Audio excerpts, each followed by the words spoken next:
All right, so tonight, my MVP family, I'm a little late. Okay, I should have been here before because tonight I did my session, and usually once I'm finished, I would start my video afterwards. But I received an important call and decided I needed to take the call. So here I am. So blessings, everyone. Good evening to all of you where you are. I hope that today was a marvelous day for you, regardless of all things, that you made it a great day by choice. As promised, I want to talk a little bit about stress. You know, sometimes when we talk about stress, people say stress, it's all of a sudden we just see it as a bad thing. We just see stress every time in a negative light. But did you know that there is good stress as much as there is bad stress? Yes, there are good stresses. So not every time people say, boy, they're stressing me out, or, what have you, then you think, oh, you have what we call motivational stress. Motivational stress, people, is just like you have something to do. It provides you that drive that will allow you. It's like you're in school and you're doing a math problem, and it's tough, right? But you need to accomplish it. You need to get an answer, and you do everything you can do to make sure that you accomplish the task. So this kind of stress, it keeps you focused, it keeps you engaged. You're building something, and it might look hard. Sometimes you have some things to do. You're in college, or you have something to do, and you wait for the last minute. Then it becomes stressful, but have to get it done. So you go through it and you get it done. And you take the stress off, or you take the load off your back, as you say. And then you have the challenge stress, right? Again, it's a kind of stress that is a problem-solving stress that it pushes you to adapt to new things. Coming to America wasn't easy. It had its stresses, but what? It was preparing us for better. So you have to learn, you have to grow. You can't just sit down in a safe space and think that everything going to just fall in place. So that is what we call good stresses. Stresses that challenges you, stress that push you to adapt to new things, to learn, and to grow. And it encourages your problem thinking and your resilience. It makes you stronger. And then the one that motivates you to to accomplish and achieve your goals. And then here are your bad stresses. So there are more bad stresses, more situations where bad stresses come at us. And so this is what puts us into distress, right? So we have the acute stress, which is it's just short-term stress, unless we prolong it and make it become in a worse situation, make it become harmful. So these acute stress occurs to specific situations or events, and they are manageable. So those are things that, if it happens, you can manage it. Then we have the chronic stress. Chronic stress is a long-term stress, people, that persist over extended periods of time. And they can result from ongoing situations like financial problems, relationship issues, work pressure. Chronic stress can have serious health consequences if left unaddressed. So as I said to you guys, when I face my challenges at work, and I could have just, like one of the union persons says, oh, Beverly, we know you're strong. I know you know, whatever, just brush it off. If I just brushed it off, it would have been worse. It would have become something more, it would have become like I don't know where it would have reached. Because the situation happens, It creates, it stayed long enough to create trauma. And thank God I went in and got the therapy I needed so that I can look at the whole big picture, the whole thing, and just say to my therapist that I get it. Because she was talking about an onion and you start peeling and peeling, but there's something at the core, at the root, down at the root. But no, when you're doing something for a long time, and even though things change, yes, you're in it, and every day you're facing bad behaviors, but you didn't lash out, you didn't take time off, you didn't do anything, you just kept going back. You just kept going back. But this time, because of the intensity, it's not just saying words, it was the threat. Then all of a sudden, the reality hits. And she's thinking that maybe something is it, but there's nothing deep down. My situation is that leadership will never be where they need to be as it relates to children, because leadership has now become, when they empower the kids so much, they have to take the back burner, because now when they talk to these kids, the kids are spitting back at them exactly what they're spitting at the teachers. And so you find that it's going to be hard when you allow kids to come into school in Crocs. They come into school in all sorts of clothing except the uniforms. You can't take back. It's hard to take back your school when you have given them so much power. So because of all those things, I see it as a as a no-win situation. So yes, you have the bad stresses that really can tear at you in relationships. And a lot of people don't want to leave relationships because of the financial benefits that they gain. Some people have children, they don't want to be separated from their children. And I said in a video before that regardless of the fact that relationships fall apart, because we get into them and we only see the courting side of it, the dating side. We don't stop to look at the things that are coming in with the relationship that's going to be long lasting. A person who is a liar is going to be a liar, is going to be a liar. They're not going to change. A person who doesn't show care and doesn't learn to appreciate, there are things that sometimes will turn you off. And if you can't deal with it, you're going to keep going back to, my God, I did so much for him or her. And look at how she talks to me, or look at how you go back to these things. And those stresses, as I said before, many times people go to the doctor and the doctor can't find a thing wrong. Why is it? Because it's just a stress that is eating away at people, just eating away at them. You have jobs that are demanding so much, and you have co-workers who are not easy to work with. You have demands upon demands, no matter how much you do, they're piling more because that's how they do. People who have money, they're not happy to give away money. And so they're trying to get as much as they can out of the employees.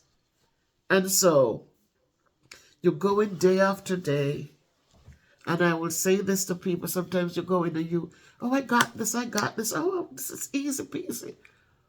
Not knowing you're setting up yourself for worst. Because if it's easy peasy, then you know what they're going to do.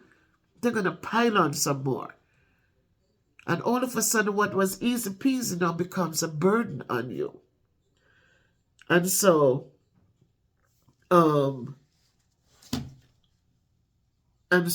we have to understand that pressures at work can be stressful. Financial problems, when you can't find, you're working from paycheck to paycheck. You have a house, you own a home, mortgage has to be paid, water bill has to be paid, the light bill has to be paid, the gas bill, you have to heat your house. So whether you heat it by gas or oil, those bills have to be paid. And you're not done yet. Because then you need some internet. Even if you don't have the cable, but you have some internet, you have to maintain the place. You have to maintain it. So it can become stressful if you don't know, if especially you're not collecting rental, and even sometimes you're getting an income from it, you have people renting. But if they're not paying the bill, then you're getting stuck and more stress.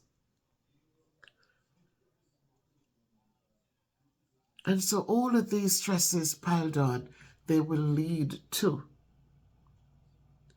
serious health problems if they're left unaddressed. That is why I encourage you. I said you might not have, if you have insurance from your jobs or whatever, talk to a therapist. You don't have to wait for things to fall apart to talk to them. Talk to them so that they can listen to you. Sometimes you just need an avenue to vent. And so vent to a professional who will be able to say, wait a minute, have you tried this? From what you're saying to me, I kind of think that give them that opportunity. That's why they go in the field and study and understand it better than you and I do. So talk to somebody. Then we have the traumatic stress. That's a bad one. Because I'm telling you, I was so frustrated that as I right in here, there was just something like, it couldn't go away. It's like, it was just like there. It's strange. But I'm telling you guys, it's like there was this thing. And my daughter says I was yelling often, like I'm trying to explain, and it becomes so passionate, with frustration. But then once I spoke to the lady in the third session, and she started talking about, well, Beverly, you were expecting this, but what if she didn't have it to give? What if she doesn't know how to lead? What if that's the best way she knows and she doesn't stop to understand that children need to face consequences? Children need to be held accountable. Then she cannot give it to you. And all of a sudden, that conversation, all of a sudden, I say, you're darn right. The same way if you're in relationships and you're with somebody who you didn't know there would be a certain way, and then it happens. They don't hug. You go home, you get at the airport, you jump off the airplane, and you've taught the person how to hug. You've gone home and you greeted them with a hug.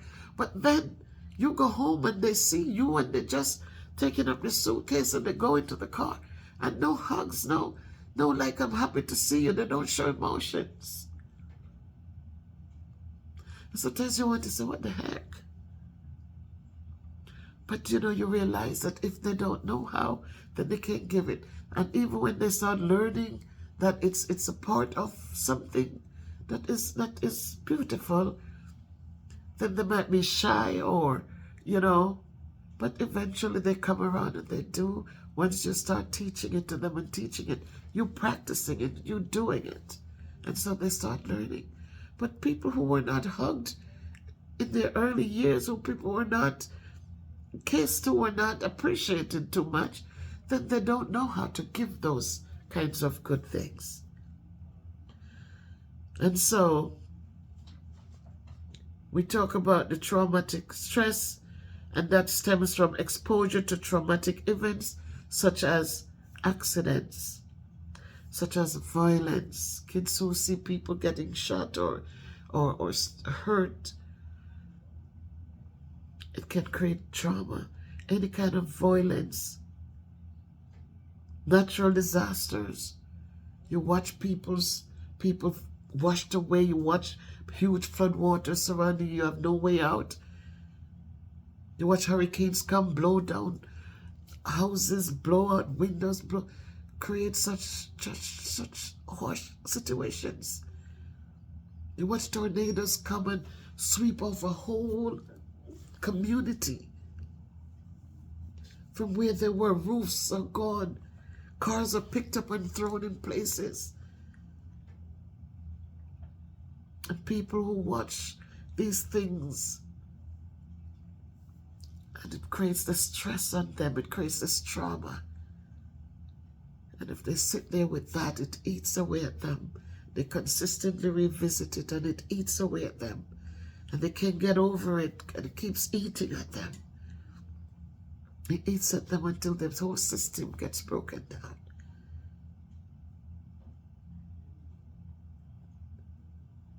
And so we know that when those things happen, it can lead to post-traumatic stress disorder. And that definitely requires professional intervention. You have people who join the forces and they go away to fight wars, and they've seen people shot down, mothers, children, people just getting killed. Hard trauma to deal with. So they get back home and they just sit there with it, and they start drinking and they start taking drugs because they're trying to kill the pain. But let us remember that it's, people are trained, doctors are trained how to open up the heart and put things in it to make it work again. Doctors are trained to look at the eyes and see what's going on behind them and prescribe glasses or whatever it is to support.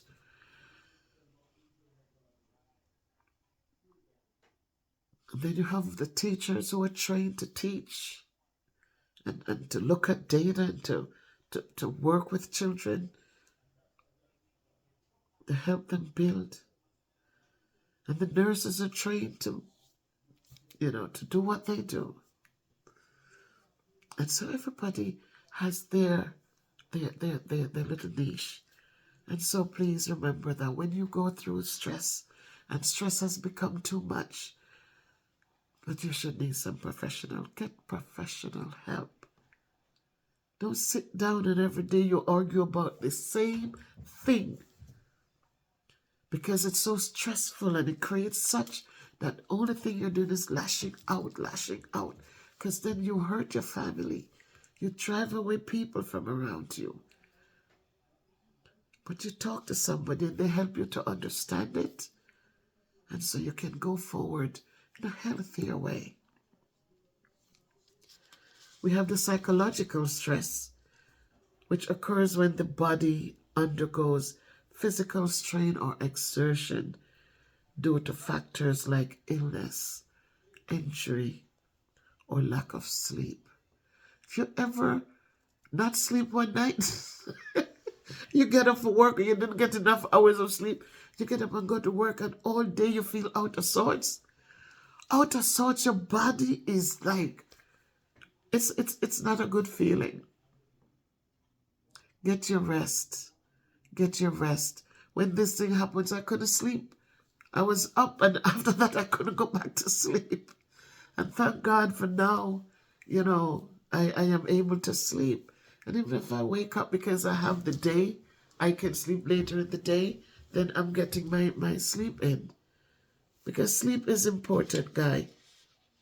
Without proper sleep, it can weaken your immune system and lead to all sorts of health problems. And as I said, oftentimes we go to see the doctor and they do all kind of tests and they do all sort of stuff, but they can't seem to find a problem. They can't seem to find what's wrong with you. So let us go about, guys, and understand that the distinction between good and bad stress is important in order to manage our stress effectively. Some stresses are needed to accomplish some things, but other stresses, bad stress, will leave damage to your system, right? It can have detrimental effects on your physical, your emotional, and your mental well-being. So developing healthy coping strategies, getting support when you need it, and practicing good self-care is essential for maintaining and balancing your stress responses. Again, developing healthy coping strategies, right? Learn to sing, learn to walk, take your walks. I am sorry. Drink your water.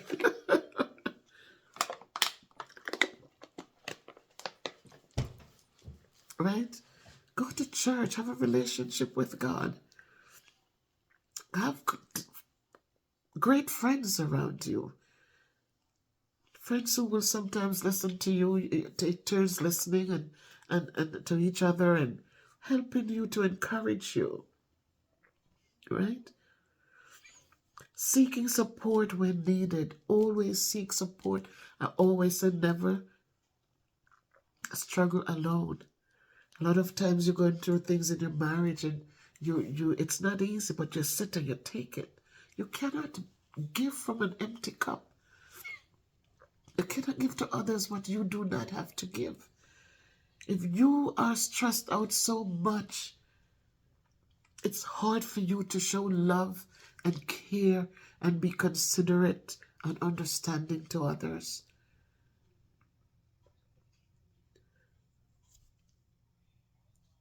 Practicing good self-care is necessary. And so make sure that you are doing the things you need to do, because we all face stresses in our lives. Every day there are different stresses that we have to cope with, whether it's a good stress or bad stress. But understanding that if you get the help you need, you will be better.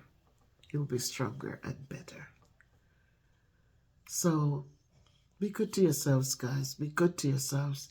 As it relates to the soup kitchen, maybe there should be a different video now. We'll make it a different video.